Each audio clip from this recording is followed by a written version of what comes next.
बोल. नमस्कार, हाय, कशा आहात तुम्ही? बरे आहात ना? मग आज आपण काय गुलाबजामची रेसिपी दाखवणार आहोत आणि थोडंसं वेगळ्या टाइप मध्ये दाखवणार आहे आणि सोप्या पद्धतीत दाखवणार आहे. काही गोष्टी मी घरातल्याच वस्तू यूज करणार आहे आणि काही गोष्टी मी अशा बाहेरच्या दुकानातून आणलेल्या यूज करणार.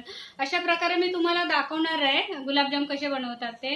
तर आता आपण जाऊया का किचन मध्ये. त्याच्या अगोदर मी तुम्हाला सांगते, माझे जेवढे तुम्ही व्हिडिओ बघाल ना तेवढे लाईक करा, शेअर करा, सबस्क्राईब करा आणि सबस्क्राईबच्या बाजूला जे घंटीचं चित्र दिसतं ना तिथे बेल बटन दाबा. तर मी व्हिडिओ जे पाठवते तुम्हाला कोणते ते तुमच्यापर्यंत पोहोचतील आणि मला असंच कमेंट करत जावा आणि माझं काय जर चुकत असेल तर मला ते कमेंट मधून सांगत जावा, म्हणजे मी पुढे सुधारण्याचा प्रयत्न करेन. तर चला मग जाऊया आपण किचन मध्ये. ओके, तर आपण किचन मध्ये आता आलेलो आहे. तर आता मम्मी सांगणार आहे साहित्य काय काय लागणार आहे आणि त्यापूर्वी मम्मी थोडी तयारी पण करून घेतली आहे थोडी.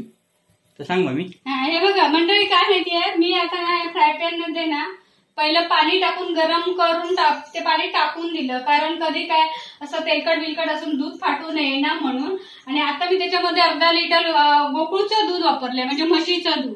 ते वापरा तुम्ही.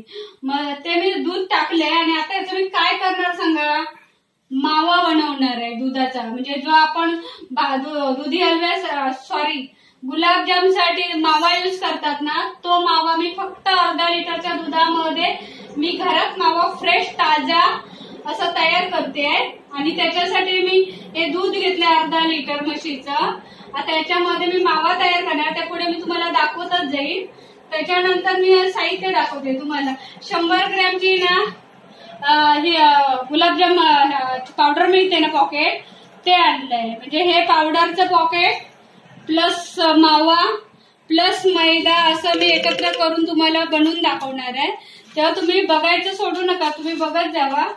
तर हे बघा, हे असं पाकिट आहे 100 ग्रॅमचं. ते बाजारात मिळतं. गुलाबजामचं पाकिट मागितलं ना की देतात. हे 45 रुपयाचं पाकिट आहे आणि त्याच्यामध्ये शुगर फ्री असं हे आहे. ते मी टाकते, मी तुम्हाला दाखवते. फक्त मी साहित्य दाखवते तुम्हाला. गुलाबजामसाठी लागणारी पावडर आहे. हे 3 वेलच्या घेतल्यात. जरा असं केशर घेतलाय, ऑप्शन आहे, तुम्ही घेतला तरी चालेल, नाही घेतला तरी चालेल. त्याच्यानंतर हे बघा, ही साखर जी मी घेतली आहे ना, ही वाटी पूर्ण एक भरून आणि ही अर्धी अशी 1.5 वाटी मी साखर घेतली आहे.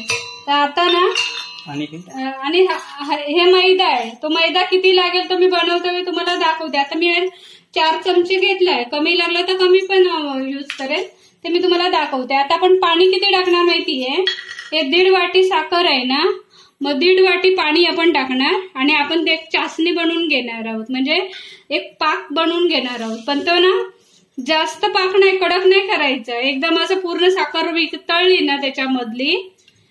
1.5 वाटी घेतले ना, मग पाणी पण 1.5 वाटीच घ्यायचं. आणि आता मी ना हे गॅस पेटवून ना हे एक पाक तयार करायला ठेवते. त्याला किती वेळ लागेल? ह्याला आता जातील एक 10 मिनिटं जातील पाक तयार व्हायला.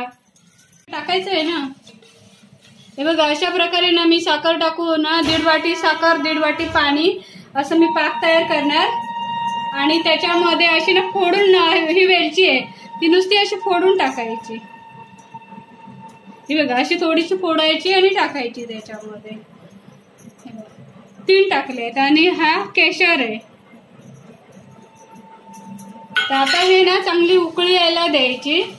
तोपर्यंत मी एका साईडला माझं हे पण चालू आहे, मावा बनवते आहे मी अर्धा लिटर दुधाचा. तुम्हाला जास्त हवा असेल ना तर तुम्ही 1 लिटर दूध घ्या, अर्धा लिटर, 1.5 लिटर घ्या, 2 लिटर घ्या. तुम्हाला किती जसं गुलाबजाम पाहिजे तसं तुम्ही हे करा. आता हे बघा, हे असं ना गॅस फास्ट ठेवून असं ढवळत राहायचं असं, मग तो मावा तयार होतो. आणि साईडनी जी अशी मलाई येईल ना ती अशी सारखी अशी ढवळत राहायची अशी. हे बघा अशी, मग ती आतमध्ये मिक्स होईल आणि असं सारखं ढवळत राहायचं. मग ते दूध एकदम घट्ट सुकं तयार होईल, ते मावा तयार होईल त्याचा. आता माझं दोन्हीकडे काम चालू आहे. मावा पूर्ण झाला ना की मी तुम्हाला दाखवते.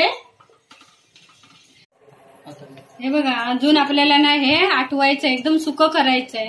पण म्हटलं तुम्हाला दाखवूया ना कसं करतात ते असं. आणि हे बघा, हे मी जे हे करायला ठेवलेलं ना पाक तयार करायला. तो पाक तयार झालाय. जास्त म्हणजे एकदम जास्त नाही करायचं.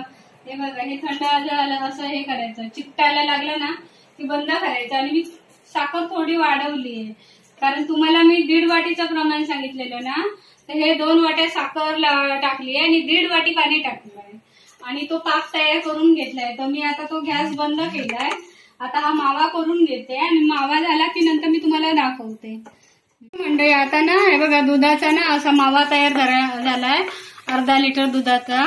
तर मी आता काय करणार माहिती, अजून थोडस हे करणार, मी सुकं करणार एकदम आणि नंतर मग ते हे करणार. आणि ना हे थंड झालं की करायला घ्यायचं आहे. मी आता एक ना 10 मिनिटासाठी थंड व्हायला देणार आणि हे थंड झालं ना की एका परातीत काढून घेणार आणि मग मी तुम्हाला दाखवणार कसं बनवायचं ते. हे बघा, अशा पद्धतीत आता हे झालं. मी गॅस बंद करते आणि मी ना आता हे ताटामध्ये काढते.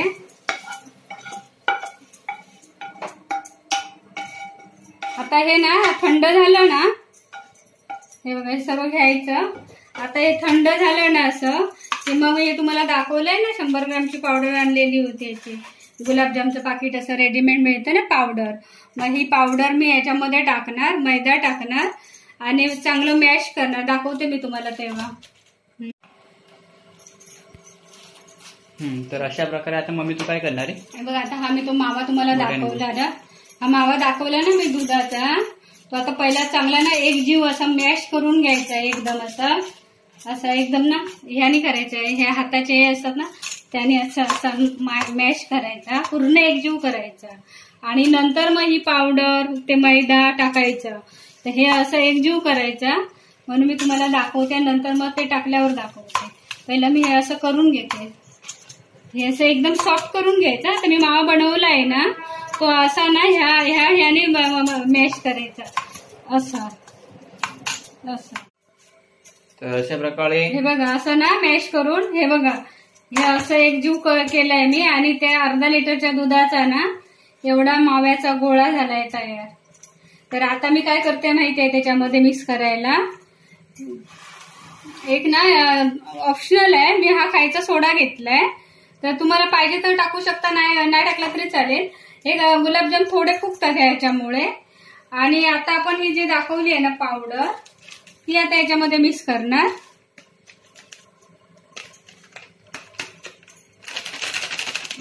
आणि हा मैदा, आणि ह्याच्यामध्ये ते शुगर फ्री म्हणून होतंय त्या गुलाबजामच्या पाकिटात, ते टाकणार. आणि आता आपण मैदा बघू टाकू, चालू ठेवू थांब. हे आधी याच्यामध्ये ना आधी एकजीव करायचं आणि मैदा जास्त नाही टाकायचा. मी आता घेते वेळी 4 चमचे घेतले. आता बघते अंदाजाने मी सांगते तुम्हाला किती लागेल. तो हा 1 चमचा. याने कसं थोडंसं बायडिंगपणा थोडासा येतो ना, म्हणून मैदा नाही टाकला तरी चालतं, ऑप्शनल आहे. मी 4 चमचे घेतले, पण मी 4 चमचे नाही 3च चमचे टाकते. आणि आता हे तुम्हाला असं मळल्यानंतर सुकं वाटलं असेल ना तर पाण्याचा वापर करायचा. पाणी थोडं थोडं टाकून ना असं मळायचं. मी आता पाण्याचा वापर करणार. काही लोक दूध टाकतात, पण पाणी टाकलं ना की ते गोळे असे सॉफ्ट असे होतात, असे गोल गोल असे आणि चांगले येतात. तर मी आता ना पाण्याचा वापर करते. मी असं थोडं थोडं ना पाणी टाकून असं मळणार आहे.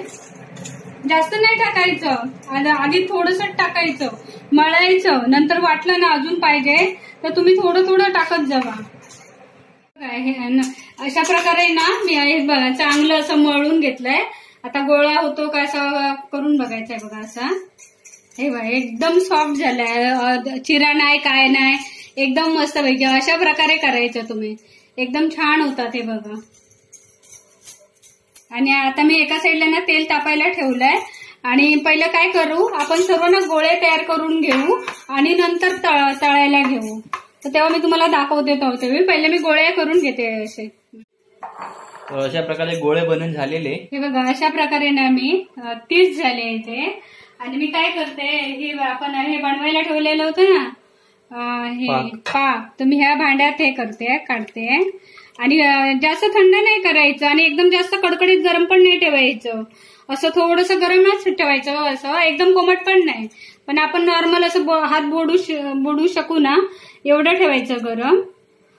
आणि आता ह्याच्यापेक्षा पसरट तुम्ही असं भांडं घेतलात तरी चालेल. मी आता याच्यात दाखवते. तर मी आता ना हे तळायला घेते. तेल तापलेलं आहे. तर ते चिपकणार नाही ना एकमेकांना.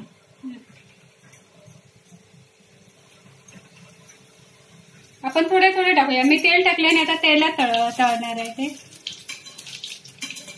थोडा मी गॅस बारीक केलाय कारण तेल टाकलेलं होतं ना. रंग पण यायला लगेच लागले ना. आणि असं असं गोल गोल फिरवत राहायचं. बाकी काय करायचं नाही. असं असं फिरवत राहायचं गोल. परतच नाही बसायचं. असं ना गोल गोल ना असं हे करत राहायचं. पहिले गोळे बिळे सर्व करून घ्यायचे. आता हे पण साधारण एकदम गरम नाही पण थोडं असं गरम आहे आणि कोमट असं आहे ते. आणि हे जे गुलाबजाम आपण जे बनवतोय ना ते असे आता नितळले ना की डायरेक्ट ह्याच्यात टाकायचे गरम. म्हणजे ते थंड करायला नाही ठेवायचे. डायरेक्ट पाकामध्ये टाकायचे. म्हणून पाक अगोदर करून घ्यायचा. पाकला पण सुंदर असा वास आहे. ह्याच्यामध्ये जर तुम्ही अजून गुलाबजल जर टाकलात ना तरी पण चांगलं. म्हणजे आपण जे कसं लग्नाला किंवा हॉटेलमध्ये रेस्टॉरंटमध्ये खातो ना तशा टाईपच मी आता बनवले आहे आणि तसे लागतात. मी आता याच्यात केशर टाकलंय, वेलची टाकली आहे. त्याच्यामुळे तो स्मेल आहे ना गुलाबजामला ना वास सुटलाय चांगला असा. हे बघा हे ना असे हे बघा हे पूर्ण नितळून घ्यायचे. पूर्ण याच्यातलं ना तेल काढून घ्यायचं. हे बघा तुम्हाला पाहिजे तर तुपामध्ये तळायचंय तर तुपामध्ये तळू शकता. तेलामध्ये तळायचं तर तेलामध्ये तळू शकता. मी तेल घेतलंय तळायला. तर आता हे गरम आहेत ना ते मी डायरेक्ट असे सोडणार आहे. तर जरा हात बाजू नये म्हणून मी कशाची तरी मदत घेते. असे उडतील ना ते चमच्यामध्ये. हा तर मस्तपैकी असं गुलाबजाम आता झाले. हे पाकामध्ये ना पूर्ण मुरणार ते. तोपर्यंत मी हे दुसरे टाकते. मग अशा प्रकारे एकदम घरच्या घरी तुम्ही खवा बनवून कसा काय गुलाबजाम बनवू शकतात ना. तर त्यासाठी पूर्ण रेसिपी तुम्ही आणि बघितली. आता ना हे पूर्ण ओके झाले ना की मी तुम्हाला दाखवते सर्व. अशा प्रकारे हे करायचं. लक्षात घ्या म्हणजे थोडस गरमच ठेवायचं. पाक जास्त गरम नाही ठेवायचा. आणि हे जे आपले तळलेले गरम गरम आहेत ना ते डायरेक्ट सोडायचे त्याच्यात. पण पाक मग तुम्हाला अगोदर करून घ्यावा लागेल. तर आपले मस्तपैकी गुलाबजाम असे बनवून झालेले. तरी पण हे ना मुरायचे बाकी आहे. आता आम्ही लगेच तुम्हाला दाखवतोय. तर बघा एकदम केशर पण ह्याच्यामध्ये आहे आणि वास पण चांगला सुटलेला आहे. असे मस्तपैकी घरच्या घरी बनवलेल्या माव्यापासून हे बनवले गेले गुलाबजामुन. तुम्ही पण अशा प्रकारे बनवा, खावा आणि आम्हाला सांगा कसे झाले. व्हिडिओ आवडल्यास लाईक करा आणि सबस्क्राईब करा. ते लाल बटन मध्ये लिहिले सबस्क्राईब त्याच्यावर क्लिक करा आणि शेअर करा. भेटूया आपण नवीन व्हिडिओमध्ये नवीन रेसिपीज आहेत. मग गुलाबजाम खायला आमच्या जवळ. मग बघा कसे एकदम रसरशीत माव्यापासून घरगुती पद्धतीत बनवलेले गुलाबजाम बघा कसे झालेत. एकदम हॉटेल टाईप, रेस्टॉरंट टाईप. मग आमचे गुलाबजाम आम्ही दाखवल्याप्रमाणे तुम्ही करा आणि लाईक करा, शेअर करा, कमेंट करा, सबस्क्राईब करा आणि बेल वाजवायला, घंटी वाजवायला विसरू नका. मग चला मग आपण गुलाबजाम खायला या. मग खायला या.